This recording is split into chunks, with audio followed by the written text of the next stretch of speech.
स्वामी जी के चरणों में कोटि कोटि प्रणाम। सोहम। गुरुदेव भगवान के श्री चरणों में प्रणाम। शिवोहम। दंडवत प्रणाम। श्री गुरुदेव के चरणों में साष्टांग दंडवत प्रणाम। के चरणों में साष्टांग प्रणाम।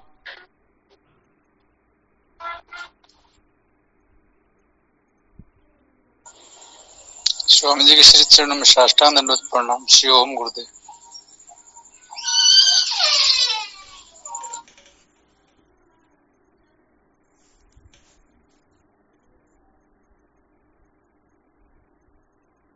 क्या विषय चल रहा था अपना? संसार को बनाए रखकर कभी भी सत्य का साक्षात्कार नहीं किया जा सकता। संसार को बनाए रखकर कभी भी सत्य का साक्षात्कार नहीं किया जा सकता, ये चल रहा था ना जी हो।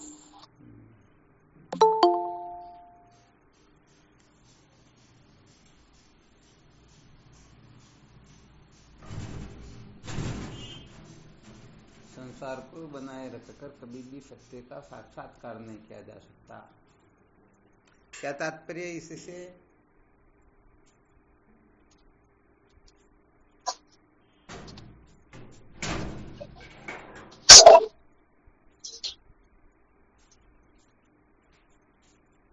गुरुदेव, एक म्यान में दो तलवार नहीं रह सकती। एक म्यान में दो तलवार नहीं रह सकती, है ना? बहुत अच्छी बात है।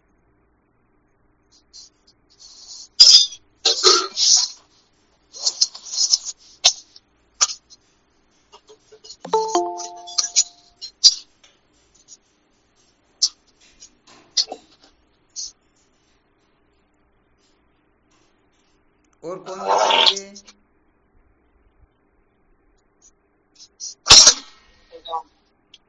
कई मनगी संसार को बनाने का कभी भी सत्य कौन सा विषय चल रहा है? इसका तात्पर्य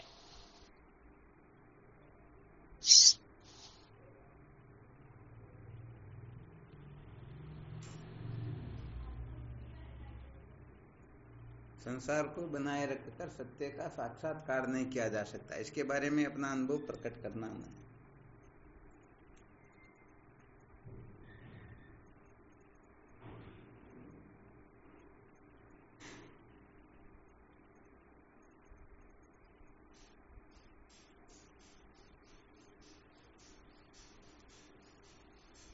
आवाज आ रही है? जी महाराज जी। हमारी गुरुदेव ठीक बात है। इसके बारे में अपने विचार प्रकट करो, देखें क्या निर्णय निकलता, क्या रहस्य समझ में आया इसके बारे में।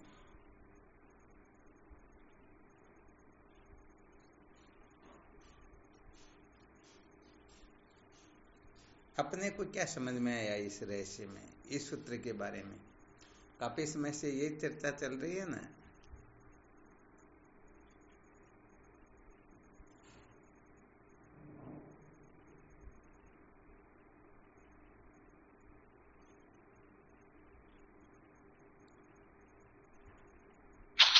महाराज जी, जब तक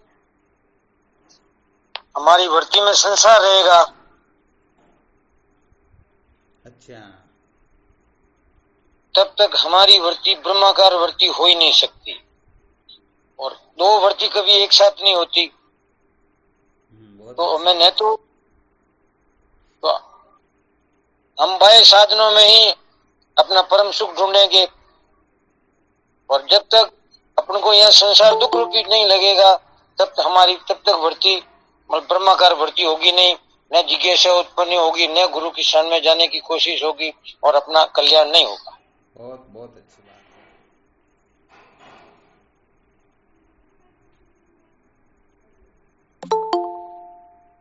और भी कोई साधक अपने दृष्टिकोण से बताएं। वैसे देखा जाए तो अपने को क्या अनुभव हो रहा, अपने को क्या समझ में आ रहा, शास्त्रों के जो सुने हुए सूत्र उनको नहीं बताना, बल्कि हम इस सूत्र को कितना समझ सके, अपने को इसका क्या अनुभव हो रहा है।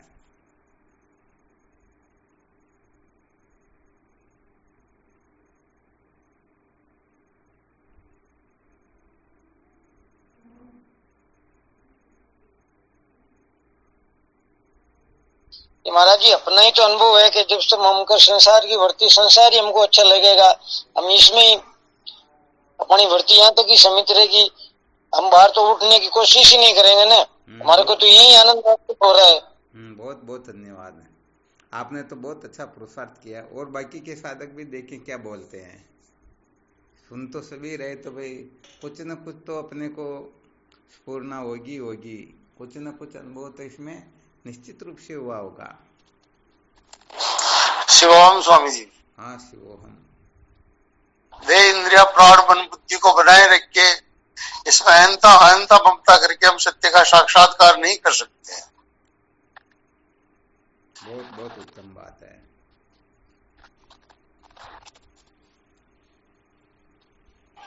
स्वामी जी के चरणों में कोटि कोटि प्रणाम। हाँ शिवोहम। तद विज्ञानार्थ से गुरुमा विगच्छेद समित पाणी श्रोते ब्रह्मनिष्ठम। गुरुदेव संसार को भी बनाए रखेंगे और गुरुदेव की को भी सर्व, दोनों में से एक तरफ जाना पड़ेगा जब जाके समझ में आएगी बात। अच्छा अच्छा। संसार जो चीज है ही नहीं, कल्पना कल्पना में उलझे रहेंगे तो जो चीज है ही नहीं उसकी कल्पना में कब तक मानते रहेंगे इसको। ठीक बात तो है। गुरुदेव के शरण में जाने पर भी इसकी मुक्ति होगी गुरुदेव, बाकी संसार की मुक्ति हो ही नहीं सकती। संसार की मुक्ति नहीं हो सकती।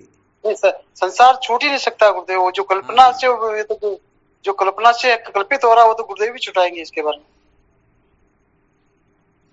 बहुत बहुत अच्छी बात है। और बाकी के साधक भी अपने को जो अनुभव हो रहा वो सूत्र बताना।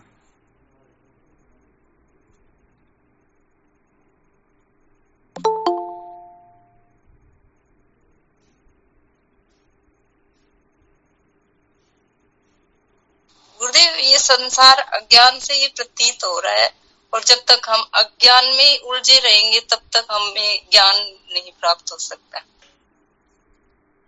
ठीक बात है। इसलिए सत्य का साक्षात्कार नहीं कर सकते है ना। जी गुरुदेव। ठीक बात है।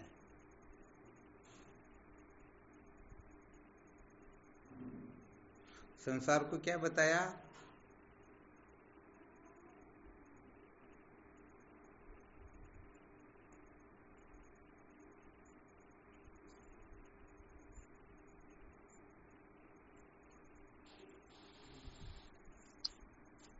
प्रणाम गुरुदेव आपके।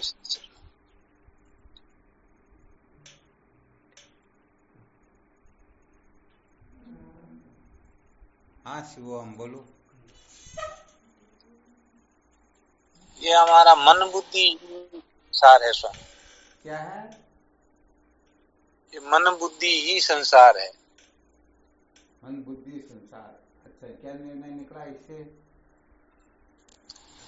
जब तक ये मन की मान्यता किस प्रकार से समझ में नहीं आएगी, इसकी निवृत्ति नहीं होगी, तब तक ये सत्य का साक्षात्कार होने वाला है। मन की मान्यता समझ में नहीं आएगी या मन की मान्यता का त्याग नहीं करेंगे? जब तक त्यागने में नहीं आएगा तब तक अच्छा, सत्य बहुत का। धन्यवाद, बहुत बहुत धन्यवाद। अर्थात मन की मान्यता, मन की कल्पना को ही संसार कहते हैं, और मन की कल्पना को बनाए रखकर हम सत्य का साक्षात्कार नहीं कर सकते हैं। यही कहना चाह रहे हैं ना? जी गुरुदेव। हाँ, बहुत धन्यवाद, बहुत अच्छा।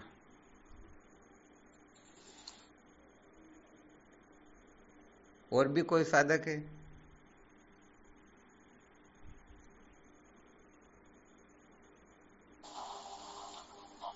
हाँ, जैसा भी अनुभव हो रहा है ऐसी कोई बात नहीं, आप बिल्कुल बोलो। गुरुदेव कीचड़ से कीचड़ साफ नहीं होता। कीचड़ से कीचड़ साफ नहीं होता ना। बहुत उत्तम दृष्टांत दिया, धन्यवाद, बहुत अच्छा। अच्छा, यहाँ पर सूत्र जो बताया ना, कभी अपने को जो अनुभव हो रहा, क्योंकि शास्त्रों के तो बड़े बड़े विलक्षण सूत्र होते हैं, तो वो भाषा न बोल करके अपने को क्या अनुभव हो रहा, अपने को सत्य का साक्षात्कार क्यों नहीं हो रहा, क्या गड़बड़ हो रही है ना। तो यहाँ पर जब तक हम इस नाम रूपात्मक प्रपंच को, इस कीचड़ को कीचड़ नहीं समझ लेते हैं, अथवा इस कीचड़ को और दूसरे कीचड़ से साफ करना चाहते हैं तो ये साफ होगा नहीं, बल्कि इसके लिए तो शुद्ध जल ही चाहिए। तो यहाँ ये गड़बड़ तो हो ही रही कि हम एक को तो कीचड़ समझ रहे, दूसरे को शुद्ध जल समझ रहे ना। यहाँ पर कीचड़ और शुद्ध जल किसको समझ रहे हैं हम? को संकेत कर सकते हो क्या थोड़ा बहुत?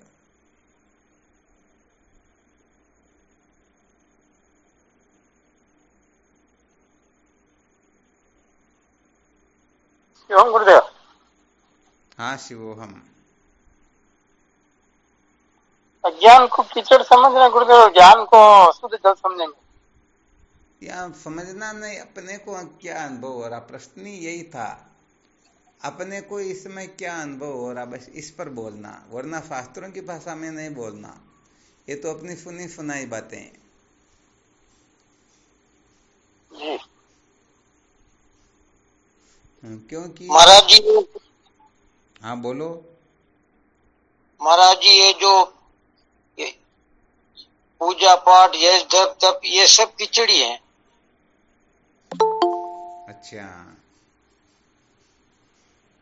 और इसमें ज्ञान है, वो जो अंतरिंग साधन है वो शुद्ध जल है।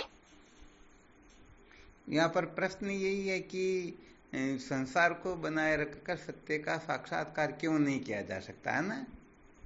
इसलिए अपने को इसी जगह पर बोलना, वो ज्ञान को इसमें थोड़ा विराम दे करके फिर ही बोलना अपने को कीचड़ किसको कहते हैं ना। क्योंकि ये तो पक्की बात, जब संसार का निषेध होगा तो फिर ज्ञान के प्रति ही तो महत्ववान होंगे, उसी को तो महत्व देंगे। यहाँ पर तात्पर्य ये है कि हम कीचड़ को कीचड़ से साफ करना चाहते, इसीलिए सत्य का साक्षात्कार नहीं होता, बस इतना ही बोलना है। स्वामी जी के चरणों में कोटि कोटि प्रणाम। हाँ शिवो, हम बोलो। स्वामी जी, नाम रूप जो है ये कीचड़ है। आप तो पहले बोल गए, बहुत उत्तम बोल गए थे, अब बाकी सब उसी में आ गया और कुछ शेष ही नहीं रहा। समझो जैसे हम नाम रूप को कीचड़ समझ रहे हैं तो फिर इसको छोड़ क्यों नहीं रहे, प्रश्न ये भी तो खड़ा होता ना।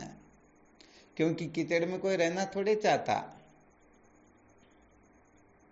या तो हम केवल कह जरूर रहे हैं परंतु कीचड़ को कीचड़ समझ नहीं रहे हैं। वरना कीचड़ को कीचड़ समझते ही हम तत्क्षण वहां से ऊपर उठ जाएंगे ना। जी गुरुदेव। हाँ, ये तो बिल्कुल पक्का, चाहे कोई क्यों ना हो। जिस समय हम सचमुच में इसको कीचड़ समझेंगे उस समय हम ऊपर उठ ही जाएंगे। वैसे देखा जाए तो भी रामदीन जी महासाब जो सुना रहे थे और महावीर जी ने भी पहले बहुत अच्छा सुनाया था, कीचड़ कीचड़ से साफ नहीं होता, और रामदीन जी महासाब ने कीचड़ का संकेत भी किया। परंतु अधिकतर लोग इसको कीचड़ नहीं समझते, बल्कि कीचड़ तो समझते हैं कल जो संकेत किए थे न, सूत्र बताए थे, काम क्रोध लोभ मोह मद मत्सर आदि सब ये कीचड़ है। अधर्म वासना विक्षेप कीचड़ है या नहीं है?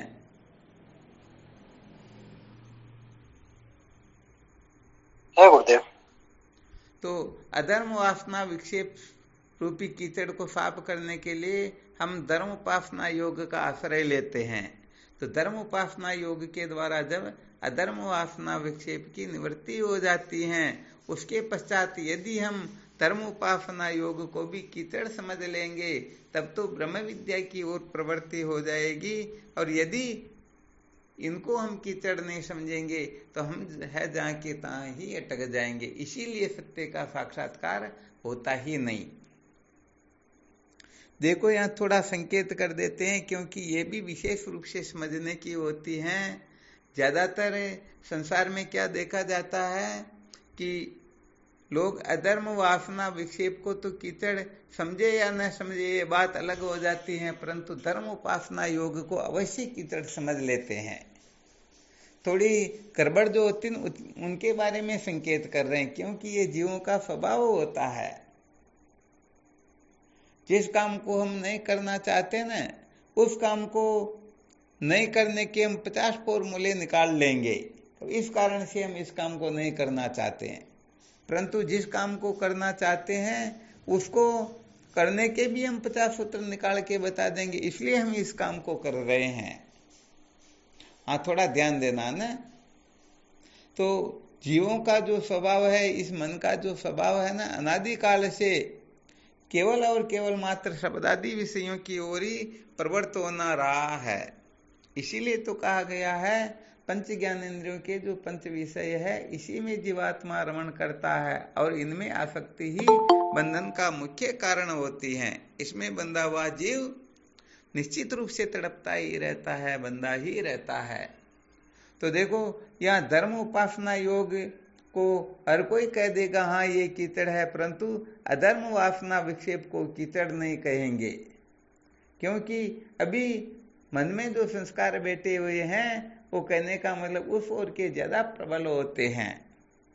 तो विशेष बात ये होती है कि जब तक अधर्म को हम कीचड़ न समझ ले अथवा अधर्म जीवन से पूर्ण रूप से निवृत्त न हो जाए, तब तक सावधान रहना होता है। धर्म को कीचड़ समझ करके सचमुच में हम अपने ही पांवों पर कुल्हाड़ा मार देते हैं। समझ में आ रहा है ना?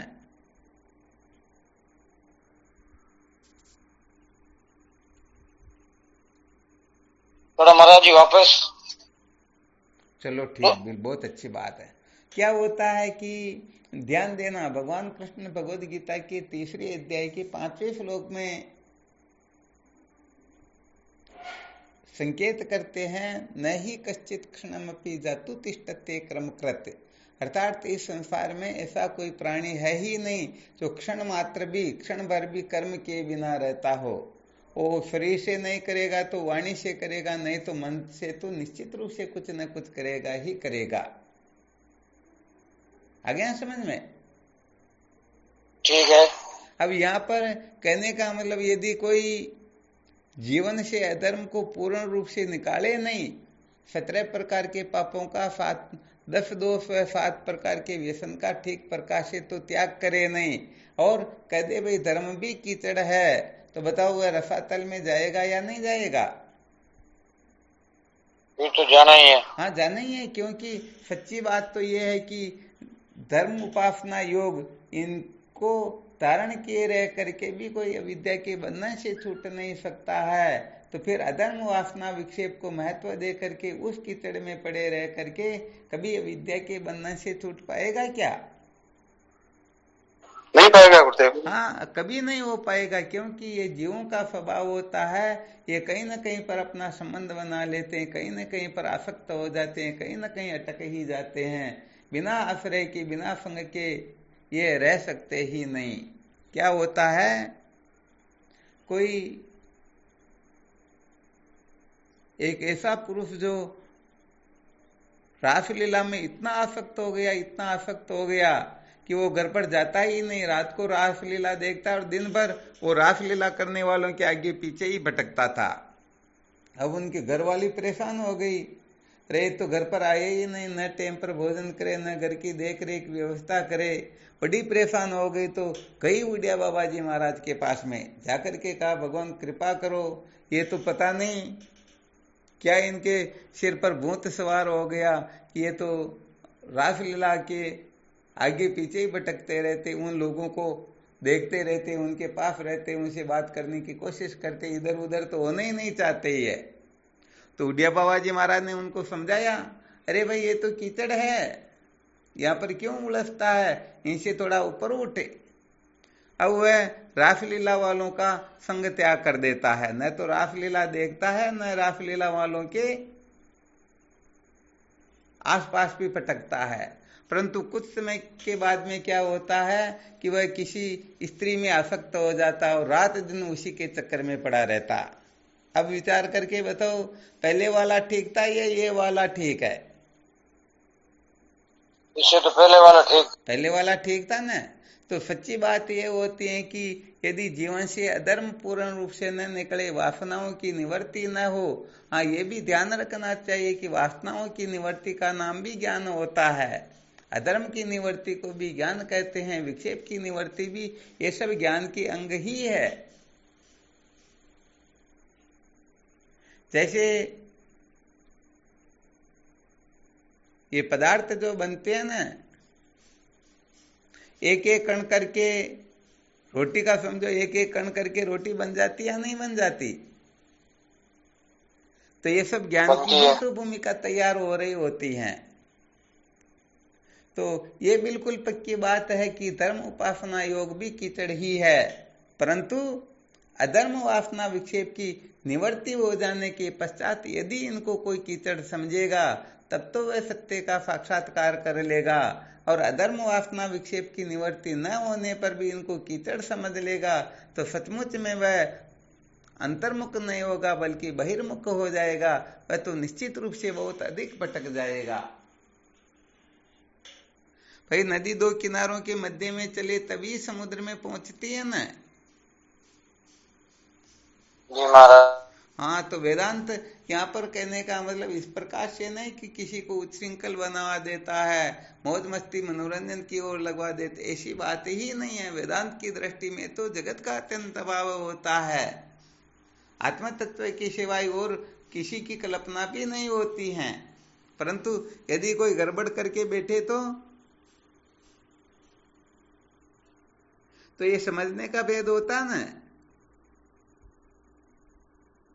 जी महाराज। जैसे 2019 में सत्संग हुई, उसमें कम से कम 15 साधकों को संत पद दिया गया था। समझो उनका चद्दर संस्कार आदि किया गया था। तो हुआ क्या कि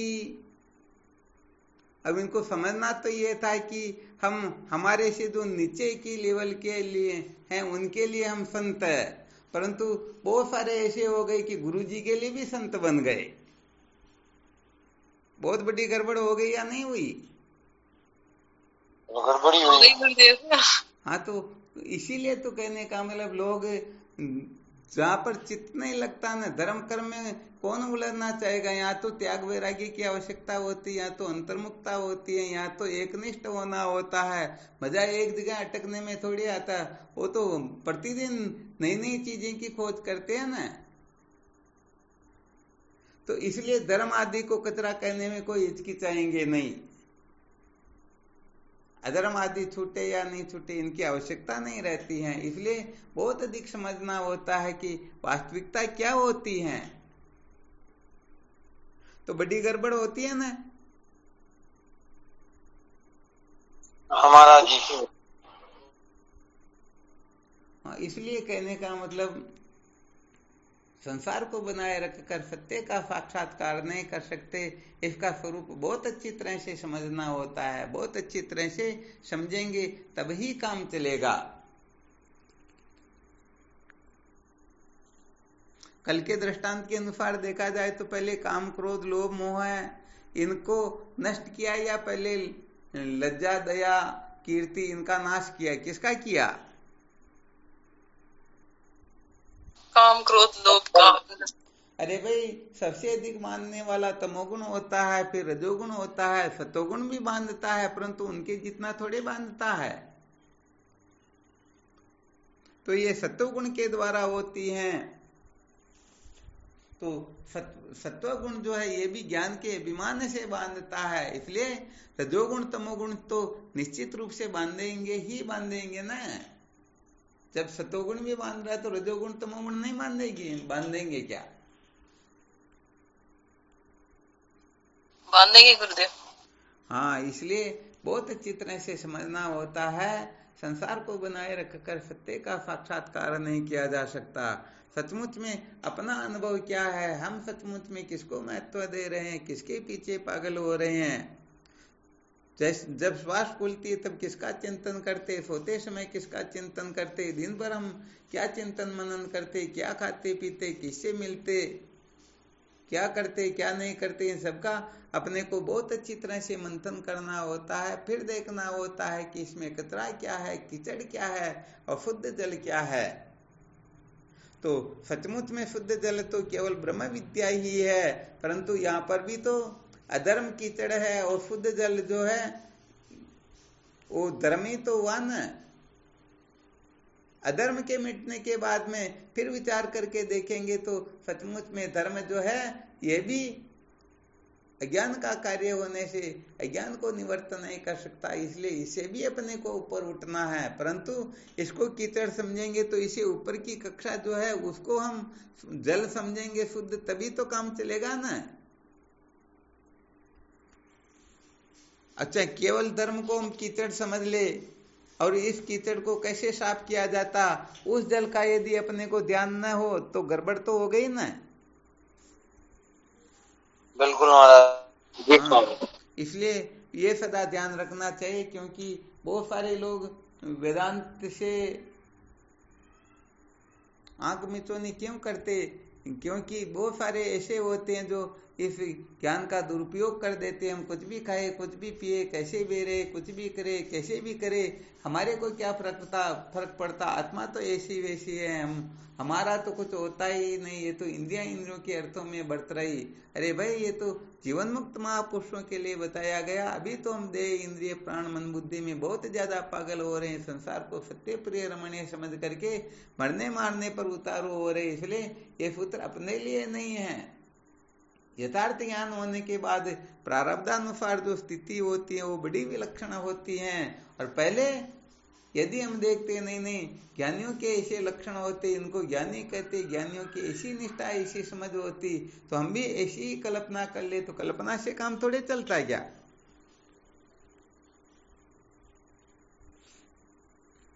क्या चल जाता? नहीं चलता गुरुदेव,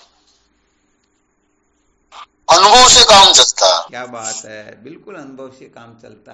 कहने का मतलब संकेत ये करें कि वेदांत जो है बहिर्मुख नहीं बनाता है। ये ऐसा नहीं कि ज्ञान होने के बाद में कुकर शुकर के समान कुछ भी खाओ पियो, मौज मस्ती मनोरंजन करो, कुछ भी फर्क नहीं पड़ता, ये बड़ी मूर्खता हो जाती है। शायद एक बार पहले दृष्टांत सुनाया था, शायद नहीं सुनाया हो तो एक बार और सुना देते हैं। किसी राजा को, हाँ, गुरुदेव की कृपा और श्रुति प्रमाण से जिनको तत्व साक्षात्कार होता, वो तो कहने का मतलब कुटस्थ होता है, उसमें तो अणु मात्र भी गड़बड़ी नहीं होती है। परंतु सुन पढ़ करके, रट करके, कल्पना करके जो अपने आप को ब्रह्म मान लिया जाता, उसमें बड़ी गड़बड़ी होती है। तो किसी राजा ने अपने हिसाब से पंडितों को बुला करके, सुन करके, थोड़ा बहुत पढ़ करके और थोड़ी बहुत कल्पना करके समझ लिया, मैं भी ब्रह्म हूं, तुम भी ब्रह्म है, ये भी ब्रह्म है, सब ब्रह्म है, ब्रह्म के सिवा कुछ है ही नहीं। तो राजा ने विचार किया, उनकी बच्ची की शादी करनी थी, तो सोचा अब शादी करनी है तो फिर क्यों इधर उधर इसको भटकाए, शादी तो मैं ही कर लेता हूं ना। तो अब राजा को कौन मना करे। राजा ने तो पत्रिका छपवा करके सब जगह वितरण कर दी, मेरी बेटी की शादी मेरे साथ में होगी।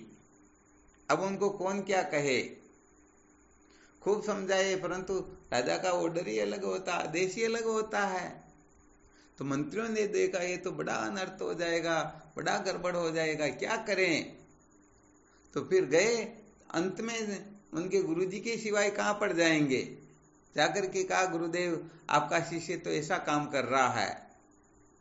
पत्रिका को देख करके महात्मा ने भी कह दिया, भाई ये तो बिल्कुल ठीक है, कुछ भी गलती नहीं है, क्योंकि जब सब ब्रह्म है तो वो उनके साथ में बिल्कुल शादी कर सकता। और जीवन मुक्त महापुरुषों के जो लक्षण शास्त्रों में बताए, इस दृष्टि से देखा जाए तो वो बिल्कुल कर सकता है, इसमें कोई बड़ी बात नहीं है। तो सारे के सारे लोग देख लिया कि भाई अब कुछ होने जाने वाला नहीं। जब इनके गुरुजी ने ऐसा कह दिया तो फिर दूसरों की औकात ही क्या है। अब गुरुजी ने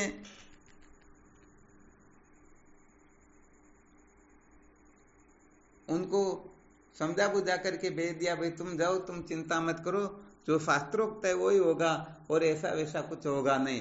परंतु इस पत्रिका को देखते हुए राजा ने जो निर्णय लिया, यदि वह इस जगह पर खरा उतरता है तो बिल्कुल सच्ची बात है, वह उसके योग्य ही है, शादी कर सकता है। अब गुरुजी आ गए, वहां पर आकर के भोजन बनाने वालों को संकेत कर दिया, भाई भोजन किस प्रकार से क्या बनाना क्या नहीं बनाना। भोजन के लिए आसन लगा करके बैठ गए, राजा भी बैठ गए, गुरुजी भी बैठ गए और उनके जो विशिष्ट मंत्री वगैरह होंगे वो भी बैठ गए। अब भोजन आता तो भोजन को देखते राजा तो तलवार निकाल लेता है, कहने का मतलब इतना गुस्सा आता है कि समझो गुरुजी यदि उनको रोके नहीं, समझाए नहीं तो बात ही अलग हो जाती है। क्या होता है कि उनकी जो थाली थी ना, उनकी थाली में भोजन जो लाया गया था वो सुअर का भोजन था। समझ में आ गया ना? तो आ गया महाराज जी। सुअर का भोजन था, तो राजा ने कहा हमारे गुरुदेव के साथ में और हमारे साथ ऐसी दृष्टता कैसे? गुरुदेव ने कहा, पागल, ऐसे पागल क्यों होता? तुम भी ब्रह्म है, ये भी ब्रह्म, सब ब्रह्म, खाना भी ब्रह्म, दिक्कत कहां पर हो रही है? तो राजा ने विचार किया, भाई बात तो बिल्कुल सही है। कहा गुरुदेव आप खा सकते हो? बिल्कुल खा सकता हूं मैं तो क्या किया गुरुदेव ने? तुरंत सुअर का रूप धारण किया और खा करके वापस अपने रूप में आकर के बैठ गए। राजा को कहा, भाई तुम भी खा के बता। अब राजा से ऐसा हुआ नहीं, तो तुरंत गुरुजी ने चिमटा निकाला और जितनी देश के उतनी राजा की चित्र से आरती की। कहा पागल, यदि तेरे को शादी करनी है तो ये पिता पुत्री का शरीर है, इस शरीर को तुझे बदलना होगा, ऐसे काम थोड़े चलता क्या? तो वेदांत क्या मूर्खता के अर्थ में उपदेश करता क्या?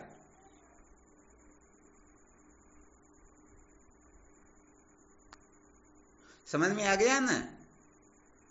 जी स्वामी। हाँ, तो यहाँ पर कहने का मतलब व्यवहार जो होता है, चाहे भगवान शंकराचार्य जी महाराज ही क्यों न हो, वह भी व्यवहार यदि करेंगे तो भट्ट मत के अनुसार ही करेंगे, पूर्व मीमांसा के अनुसार, अर्थात धर्म शास्त्र की मर्यादा में रह करके ही ये व्यवहार किया जाएगा। ज्ञान का क्षेत्र ही अलग होता है, व्यवहार का क्षेत्र अलग होता है। इसलिए यदि कोई व्यवहार को परमार्थ में मिलाना चाहे अथवा परमार्थ को व्यवहार में मिलाना चाहे, बड़ी गड़बड़ हो जाती है। सच कहे तो उनको कभी भी आत्म साक्षात्कार होता ही नहीं, वो बेचारे ऐसे ही भटकते रहते हैं। इसीलिए संसार को बनाए रखकर सत्य का साक्षात्कार नहीं किया जा सकता, अर्थात समस्त नाम रूपात्मक प्रपंच का निषेध करके फिर जो शुद्ध ज्ञान है उसको जब तक हम महत्व नहीं देंगे तब तक सचमुच में बात बनने वाली है ही नहीं। परंतु जो LKG में बैठा हुआ है वो कहने का मतलब 10वीं कक्षा को कीचड़ समझ ले तो बड़ी गड़बड़ हो जाती ना। 10वीं कक्षा में बैठ करके 9वीं कक्षा को भी कीचड़ समझ ले LKG की तो बात ही क्या, तब तो कोई दिक्कत नहीं है। परंतु उल्टा समझ ले तो गड़बड़ होती है ना। जी महाराज। हाँ, इसलिए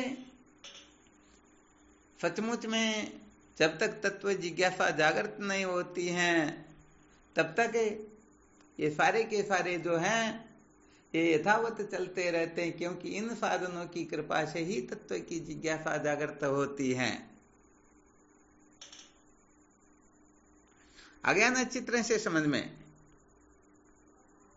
जी महाराज। तो यहाँ पर अधर्म वासना विक्षेप बिल्कुल 100% कीचड़ हैं, परंतु जब तक ये निवर्त नहीं होते हैं तब तक धर्म उपासना आदि साधन जो है इनके लिए शुद्ध जल है। परंतु इनकी निवृत्ति हो जाने के पश्चात यदि धर्म उपासना आदि को कीचड़ नहीं समझेंगे तो कल्प कल्पांतर तक ब्रह्म साक्षात्कार होने वाला नहीं। बात इतनी सी है कि कब कीचड़ समझना चाहिए कब कीचड़ नहीं। वही पंजाब वाला दृष्टांत, जहाँ केंद्र के अधिकारी गए, वहां पर केंद्र के अधिकारियों से पंजाब के अधिकारी भिड़ गए, कहने लगे अरे आप में हमारे में कोई अंतर है नहीं, फिर आपको 25,000 तनख्वाह क्यों मिलती, हमको 5,000 ही मिलती, जबकि आप जो करते हैं हम भी तो वही करते हैं ना। आप में हमारे में भेद नहीं, तनख्वाह में भेद क्यों है, क्या कारण है? तो केंद्र के अधिकारी ने कहा भाई देखो हम समझाते हैं। तो टेबल पर हाथ रखा, हाथ आगे किया और उनको कहा भाई तुम्हारे में जितनी ताकत है उस ताकत से मेरे हाथ पर मुक्का मारो, फिर मैं इसका रहस्य समझाता हूं। तो पंजाब के अधिकारी ने देखा मेरे कहने से न तो इनके 5,000 होने वाले न मेरे 25,000 होने वाले, परंतु एक ऐसा मुक्का मारे कि इनका हाथ टूट जाए, क्योंकि पहले ही कह दिया कि हाथ टूट जाए तो मेरे को कुछ मत कहना। कहा भाई तुम चिंता मत करो, हाथ के 2 टुकड़े हो जाएंगे फिर भी तुझे कुछ नहीं कहेंगे। तो सोच लिया हाथ पर ऐसा मुक्का मारते हैं कि इनका हाथ टूट जाए तो महीने 2 महीने तक तो ये मेरे से पीछे ही रह जाएंगे। ऐसा सोच करके पूरी ताकत से मुक्का मारा परंतु क्या होता है, केंद्र के अधिकारी ने हाथ खींच लिया और उनका हाथ क्रैक हो जाता है। केंद्र के अधिकारी कहते भाई क्षमा करना, हमारा कोई ये नहीं था कि तुम्हारा हाथ फ्रैक्चर आदि हो जाए, हम तो तुम्हें तुम्हारे प्रश्न का उत्तर दे रहे हैं, हमको इस बात का पता है कि कब हाथ आगे करना चाहिए, कब हाथ को खींच लेना चाहिए, इसलिए हमको 25,000 रुपए मिलते हैं। तुमको पता नहीं इस बात का कि यदि हाथ खींच लेंगे मेरे हाथ का क्या होगा, इसलिए तेरे जैसे बेवकूफ को 5,000 रुपए ही मिलते हैं। तो वही यहाँ पर कि किस समय ग्रहण करना होता है, किस समय त्याग करना होता है, इस रहस्य को जो ठीक प्रकार से समझता है वही वास्तव में उत्थान की ओर जाने वाला होता है। बाकी तो सचमुच में गड़बड़ ही हो रही है। समझ में आ गया ना? कब धर्म को ग्रहण करना, कब इसका त्याग कर देना, जैसे कब भोजन को ग्रहण करना, कब भोजन का त्याग करना, ये समझदारी होगी तभी तो हम सुखमय जीवन व्यतीत कर सकेंगे।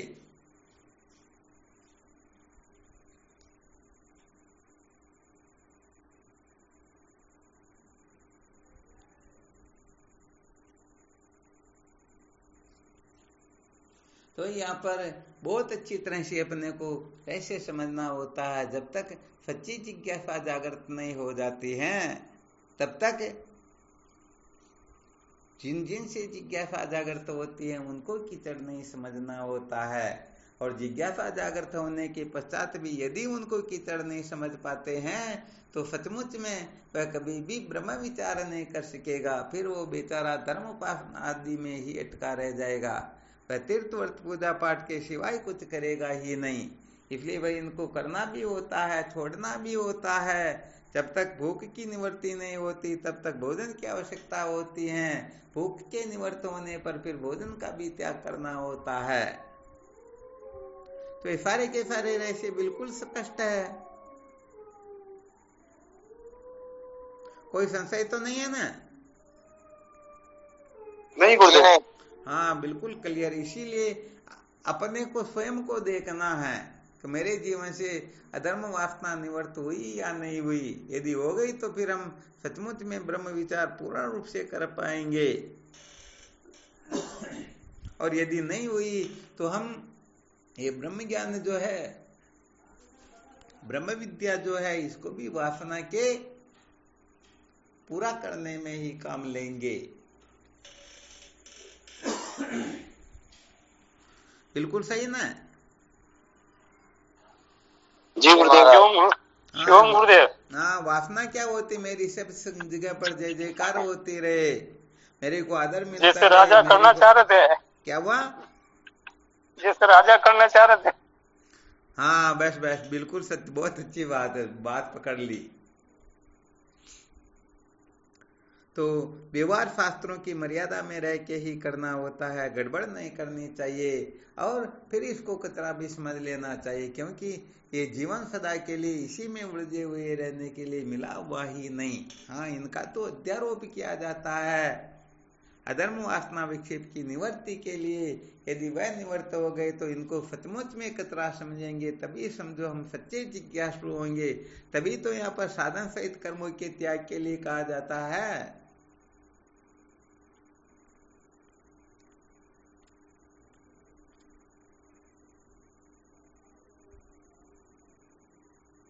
चलो ठीक, तो यहाँ पर और चिंतन मनन करते रहना, और क्या, और कोई संशय हो तो पूछ सकते हो।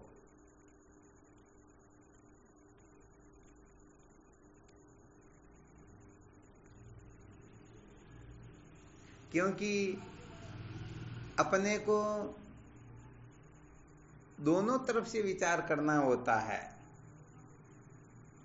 हम गाड़ी चला रहे हैं, सामने से आ रही उससे तो बच रहे हैं, परंतु पीछे से आ रही उससे नहीं बच पाए तो एक्सीडेंट तो भी हो जाएगा ना। जी महाराज। हाँ, इसलिए बहुत अधिक सावधान रहना होता है। यहाँ पर लापरवाही 1% भी काम नहीं करती है।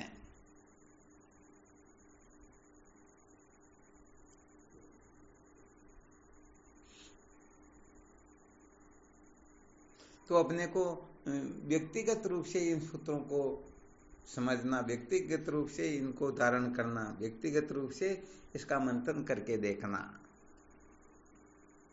हम कहने का मतलब ब्रह्मलोक को तो तत्क्षण मिथ्या कह देते हैं, परंतु 5-25 रुपए को मिथ्या समझते हैं या नहीं समझते हैं? अपनी कल्पनाओं मान्यताओं को मिथ्या समझते हैं या नहीं समझते हैं?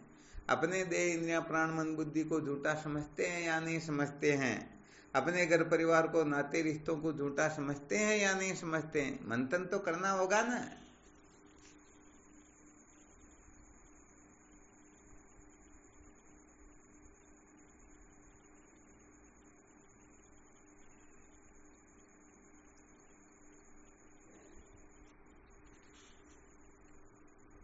बात चलो ठीक करो, चिंतन मनन, है ना।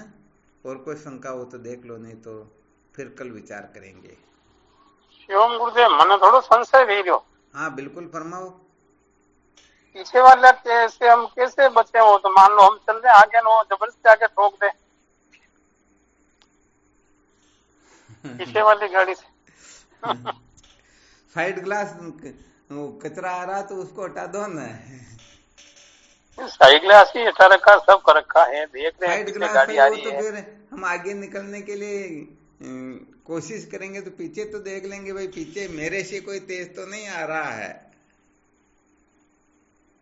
हम 80 से चल रहे हैं, वो 150 से चल रहा है, ठोक दे, फिर क्या करें? हाँ वो फिर बात अलग होगी, परंतु लापरवाही करें तो उसका परिणाम तो अपने को ही भुगतना होता। नहीं कि लापरवाही से तो बोली तुम पीछे हो, आगे हो, साइड हो। हाँ बिल्कुल सही है, यहाँ लापरवाही में तात्पर्य है। एक्सीडेंट हो नहीं। हम जानबूझ करके लापरवाही करते हैं ना, जहाँ देख लिया कि भी पीछे से कोई स्पीड से गाड़ी आ रही, फिर भी नहीं नहीं हम तो आगे निकालेंगे, तो फिर तो बिल्कुल पीछेगा ही पीछेगा। सही है, कुल मिला के हर चीज में लापरवाही नहीं बरतना। हाँ, सिद्धांत को कहने का मतलब जैसे ग्रहण करना होता, जैसे समझना होता वैसे समझना चाहिए। यहाँ पर सत्य संप्रदाय की रीति बताई जा रही है। श्रुति माता किस प्रकार से संकेत करती है, क्योंकि श्रुति माता ने यही तो पहले खूब उन पर चर्चा हो चुकी है। मुंडक स्मृति यही तो कथन करती है, परीक्षे लोकान कर्म चित्तान। सबसे पहले इनकी कर्म धन भोग की परीक्षा करके देखे, ठीक है ना, और फिर ब्रह्मणों निर्वेद मायान, और उनसे फिर विरक्त हो जाए। परीक्षा करके नहीं देखे और विरक्त हो जाए तो गड़बड़ हो जाए। हाँ, कर्म धन भोग से क्या करना होता क्या नहीं करना होता, इनका अच्छी तरह से रहस्य समझ करके फिर वहां से विरक्त हो, और फिर चतुष्टय साधन संपन्न होकर के फिर गुरुदेव की शरणागत हो, तभी सच्चे अर्थ में ये ब्रह्म विचार पूर्ण होता, तभी सार्थक होता है, तभी बात कुछ और होती है। जय हो गुरुदेव। चलो ठीक, बहुत बहुत धन्यवाद है। और बाकी के साधकों ने जो सूत्र नहीं बताया, चलो कल देखना, कल यदि यही विषय चला तो देख लेंगे, नहीं तो फिर समय पर क्या होता है, क्योंकि सुनाने लगते उसे 1 मिनट आधा मिनट पहले भी नहीं सोचते कि आज क्या सुनाना, वो तो फिर जैसी भगवत इच्छा होती है।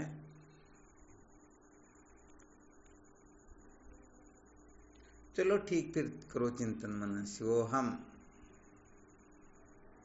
शिवोहम, श्री गुरुचरणों में साक्षात दंडवत प्रणाम। शिवोहम, स्वामी जी के चरणों में साष्टांग प्रणाम। हाँ शिवोहम, गुरुदेव भगवान के श्री चरणों में प्रणाम। शिवोहम। शिवोहम, शिवम गुरुदेव, शिवम चरण स्पर्श। हाँ शिवोहम, प्रणाम। शिवोहम। शिवोहम गुरुदेव। हाँ शिवोहम, प्रणाम गुरुदेव। शिवोहम। शिवोहम, ये आपकी प्रणाम, कोटि कोटि प्रणाम। हाँ शिवोहम, स्वामी जी के चरणों में कोटि कोटि प्रणाम। शिवोहम, प्रणाम गुरुदेव, आपके श्री चरणों में बारंबार। हाँ जय हो शिवोहम, आपकी, जय जय हो गुरुदेव। प्रणाम स्वामी जी, आपके श्री चरणों में कोटि कोटि प्रणाम। शिवोहम, प्रणाम गुरुदेव। शिवोहम। शिवोहम, प्रणाम गुरुदेव, आपके श्री चरणों में बारंबार प्रणाम। शिवोहम।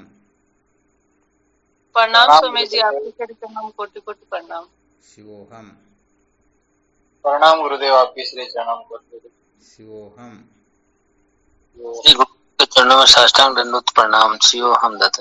शिवोहम। प्रणाम गुरुदेव। हाँ शिवोहम। प्रणाम गुरुदेव, आपके श्री चरण में कोटि कोटि प्रणाम। शिवोहम। प्रणाम स्वामी जी, आपके श्री चरणों में कोटि कोटि प्रणाम। शिवोहम।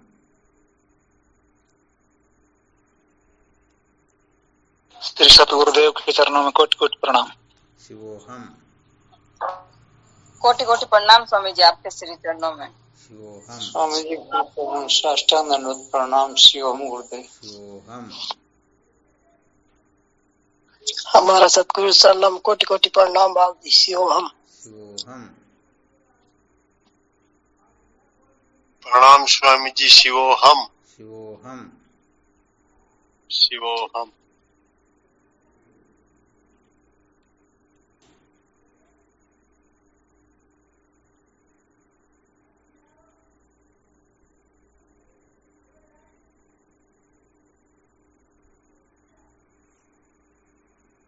चलो ठीक, शिवोहम।